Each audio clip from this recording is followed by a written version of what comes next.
Alain, propos d'un Normand. Les maçons. Si j'étais entrepreneur, je ne partirais pas volontiers en guerre contre les maçons. Ce sont des gens de plein air. Ils ne sont pas secoués tout le jour dans une usine. Ils ont plus de muscles que de nerfs, et plus d'action que de colère. Presque tous viennent des montagnes. Beaucoup y retournent tous les ans. Ils ont ce pas des montagnards, lent et lourd, qui laisse bientôt derrière lui le plus agile des citadins. Ce sont des têtes dures, comme les rochers et les pierres auxquels ils se frottent toute leur vie. Habitués à des hivers de 6 mois et à de continuels travaux contre la pesanteur, ils sont patients par nature et par état. Je les observe souvent.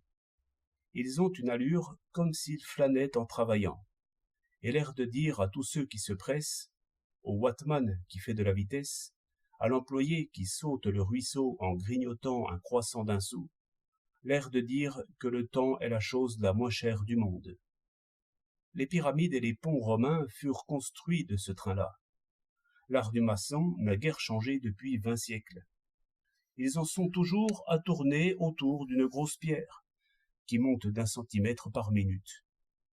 Ils ont le même fil à plomb toujours, et la même équerre, et ce coup de truelle souple et comme négligent, qui colle le mortier entre les pierres. Ce sont des hommes d'un autre âge. Ils agissent lentement, et parlent peu. Depuis que les chantiers sont fermés, ils ne parlent plus du tout. Leur syndicat a sans doute une dizaine de siècles d'existence. Il a ses traditions, ses règles d'honneur, son langage. Les brouillons n'ont rien à faire là. Les compagnons agiront un peu, j'imagine, comme ces roues dentées qui font clic-clic et se calent à chaque petit mouvement qu'elles font. Les électriciens ont agi par attaque soudaine, comme agissent les forces qu'ils manient. Les maçons agiront par un effort lent et continu. Le moellon est obstiné, le maçon aussi. Ce que nous appelons progrès n'est peut-être qu'un changement dans la mode. Les mots changent, et les choses restent. Les actions sont comme des pierres lancées en l'air. Si haut qu'elles montent, elles retomberont. Ainsi nous voyons les hommes faire de grands sauts et planer un moment. Puis nous les retrouvons par terre. Il est évident qu'un ministre ne devrait pas juger sur rapport, et qu'il devrait tout de suite aller voir la chose dont il s'agit. Clémenceau est allé dans le Nord. Maintenant, il gouverne par téléphone. Le voilà bureaucrate. La fusée monte, éclate, illumine le ciel et retombe. Ce n'est plus qu'un rouleau de papier noirci. Le vrai progrès échappe sans doute au regard.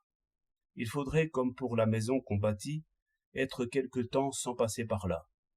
C'est alors qu'on verrait peut-être ce que c'est qu'une somme de petits travaux et de petits efforts. La maison s'élève moins vite que l'échafaudage. Elle sera achevée pourtant. Elle aura des habitants et des fenêtres fleuries. Patience. Le progrès est maçon. 9 avril 1908.